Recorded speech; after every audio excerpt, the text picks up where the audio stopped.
Crypto currency को कानूनी मान्यता देना है या नहीं, इसको लेकर काफ़ी समय से जो है बहस चल रही है। इसी बीच भारतीय रिजर्व बैंक ने एक संसदीय समिति को बताया कि क्रिप्टो करेंसी जैसी जो वर्चुअल डिजिटल एसेट्स भारत जैसी जो है इमर्जिंग अर्थव्यवस्था, जो इमर्जिंग इकॉनमी है, उसके लिए खतरा है और देश में ऐसी एसेट्स को कानूनी मान्यता नहीं दी जानी चाहिए। आरबीआई क्रिप्टो करेंसी का विरोध क्यों कर रहा है, आरबीआई ने इस पूरे मामले में चीन का उदाहरण यानी एग्जाम्पल जो है वो क्यों दिया, इसके अलावा आईसीएआई यानी institute of chartered accountants of India की राय बिल्कुल अलग है। तो पूरे मामले को जो है प्रवीण सर के जो है चश्मे से, लेंस से समझने की कोशिश करेंगे। सर, लगातार कई दिनों से, मतलब ये साल हो गए सर, मतलब ये अनसर्टेनिटी जो इस पॉलिसी लेवल पर जो देखने को मिली क्रिप्टो करेंसी को खास कर लेकर, और आपसे जब न्यूज़ रूम में चर्चा हो रही थी तो आप तो कह रहे थे कि आरबीआई विशाल अब तो कह दिया कि कोई पॉलिसी का ना होना भी एक पॉलिसी है। अब ये पूरा मामला है क्या सर, अब कुछ है नहीं है, समझाइए। नहीं, देखिए, आरबीआई और सरकार के बीच में एक रस्साकसी काफ़ी समय से चल रही है। 2020 के लगभग दौर से ये जारी है, जब से क्रिप्टो करेंसी अस्तित्व में बड़े आया, प्रोमिनेंस में आया कि ट्रेडिंग करना है, इसमें कमाई हो सकती है, ब्लॉकचेन को लेकर ये सब चीज़ें सुर्खियां बनना शुरू हुई।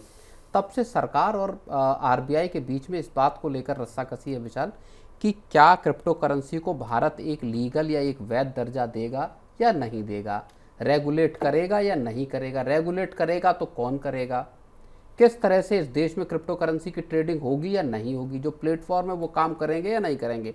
कई तरह के सवाल हैं जो सरकार और आरबीआई के बीच में रहे। दोनों के बीच में एक बिल्कुल साफ मतभिन्नता या बिल्कुल मतभेद जो है दोनों की राय के बीच में साफ तौर पर इतने सालों से लगातार दिखाई दे रही है। जी, सरकार चाहती है कि क्रिप्टो करेंसी को रेगुलेट किया जाए। सरकार चाह रही है, बिल्कुल, सरकार चाहती है क्रिप्टो करेंसी की ट्रेड को, क्रिप्टो करेंसी या डिजिटल वर्चुअल असेट्स जो जिनको कहा जाता है, उनका देश में एक वैध तरीके से उनका लेन देन चलन जो है वो स्थापित किया जाए। उसके लिए एक बिल्कुल पुख्ता रेगुलेटरी फ्रेमवर्क तैयार किया जाए। सरकार तमाम दफ़े इसको अलग अलग जगह से इस बात को कह चुकी कि हम देखेंगे, और यही वजह है जब सरकार ने कुछ वर्ष पहले हॉर्स राइडिंग, कैसीनो, उस तरह का टैक्स लगा दिया कि अगर आप क्रिप्टो करेंसी में ट्रेड करके प्रॉफिट कमाते हैं तो आप लॉटरी वाला टैक्स दीजिए, यानी 30% का टैक्स दीजिए, और ट्रेड करते हैं तो 1% का आपको टीडीएस देना पड़ेगा। तो सरकार ने एक चीज़ साफ तौर पर कर दी थी कि साहब, क्रिप्टो करेंसी में आपका लॉस हो या प्रॉफिट हो, हमेशा आप टैक्स दीजिए। वैलिड है या नहीं है इसका अभी कुछ स्टेटस क्लियर सरकार के पास नहीं है। ओके। अब इसी स्थिति में आरबीआई की जो वित्त पर बनी हुई जो स्थायी समिति है, उस पर रिजर्व बैंक की पेशी हुई एक तरह से आरबीआई की, और उसमें रिजर्व बैंक ने फिर अपना रुख जो है वो साफ तौर पर स्पष्ट कर दिया कि साहब, हम नहीं चाहते कि भारत में किसी भी तरह का वर्चुअल डिजिटल असेट जो है वो कामकाज करे। इसके पीछे का तर्क भी है सर, वो भी समझ लेते हैं। जैसा आपने कहा कि सरकार तो चाहती है कि आए, इसको जो है वीडीए जो है वर्चुअल डिजिटल एसेट है उसको गर्भ में रखा जाए, कानून के गर्भ में, लेकिन आरबीआई क्यों विरोध कर रहा है ये मामला भी समझना है। आरबीआई का तर्क है कि इससे आतंकवाद और जो है अपराधों में जो है इस्तेमाल होने का जो पैसा जो है वो इस्तेमाल होने का खतरा है। आतंकवाद की फंडिंग बढ़ेगी, ड्रग की तस्करी होगी, मनी लॉन्ड्रिंग होगी, और अंतर्राष्ट्रीय जो है अपराध वो बढ़ सकते हैं, अवैध जो है ट्रांजैक्शंस हो सकते हैं। इसके अलावा कहा जा रहा है सर कि विदेशी प्लेटफॉर्म्स को ट्रैक करना बड़ा मुश्किल हो जाएगा। कहा जा रहा है कि ज़्यादातर क्रिप्टो ट्रेडिंग जो है विदेशी एक्सचेंजों पर होती है, तो कई कंपनियां भारत के बाहर रजिस्टर्ड है, तो ये चीज़ें भी दिक्कत है। बिल्कुल, देखिए, एक क्रिप्टो करेंसी को लेकर आरबीआई का ये भी कहना है कि ये सब पूरा का पूरा डिसेंट्रलाइज्ड है, यानी सोर्स क्या है आप उस तक पहुंच नहीं सकते। अगर किसी तरह का आर्थिक अपराध होता है, किसी तरह के आतंकवादी टेरर फंडिंग इस तरह की करेंसी के जरिए होती है, एक्सटॉर्शन होते हैं, ड्रग्स का जो ट्रैफिकिंग होती है, उस सबको चूंकि डिसेंट्रलाइज्ड नेचर है इसका, ऐसे में वहाँ पर सोर्स तक पहुँचना मुश्किल है, लॉसेस को रिकवर करना मुश्किल है। कई मामले हमने ऐसे देखे जिसमें इंडिया से क्रिप्टो करेंसी के जरिए पैसे को जो है वो ले जाया गया। ओके। तो उनको फिर रिकवर करना भी रेगुलेटर्स के लिए और सरकार दोनों के लिए मुश्किल हो जाएगा। तो रिजर्व बैंक चाहता है कि ऐसी स्थिति पैदा ही न होने दी जाए और सरकार इस पर सख्त कंट्रोल को कायम रखे।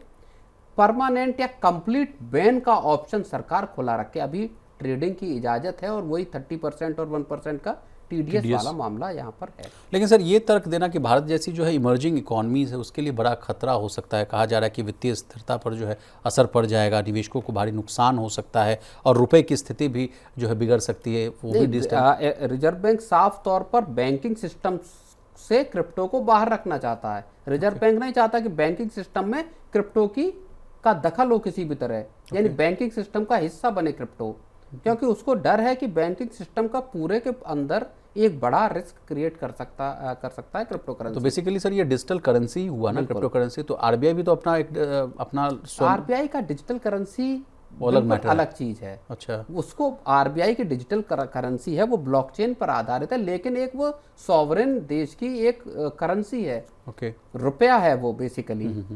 वो ब्लॉकचेन पर आधारित माइनिंग के जरिए निकाली गई कोई क्रिप्टो एसेट नहीं है। ओके।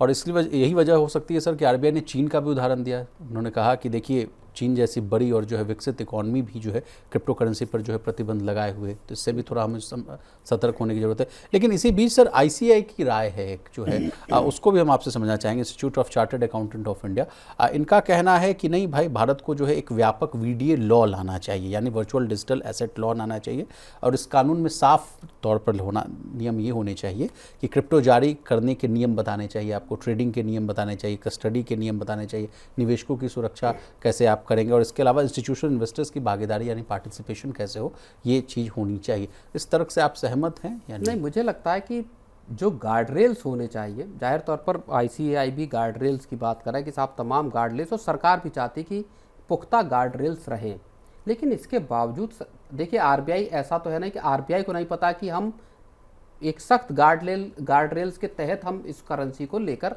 आ सकते हैं, सरकार जिस तरह से चाहती है। इसके बावजूद आरबीआई इसको मना कर रहा है। वजह उसकी बहुत साफ और बहुत स्पष्ट है, और इसको आप स्टॉक मार्केट के उदाहरणों से समझ लीजिए। जिस देश में 1980 के दशक के आसपास से स्टॉक एक्सचेंज काम कर रहे हैं, शेयरों में लेन देन चल रहा है, वहाँ चाहे जो सोशल मीडिया प्लेटफॉर्म हो या दूसरे तरीके हों, उनके जरिए तमाम तरह के फ्रॉड और तमाम तरह के धोखेधड़ी की घटनाएं होती हैं आम इन्वेस्टर्स के साथ।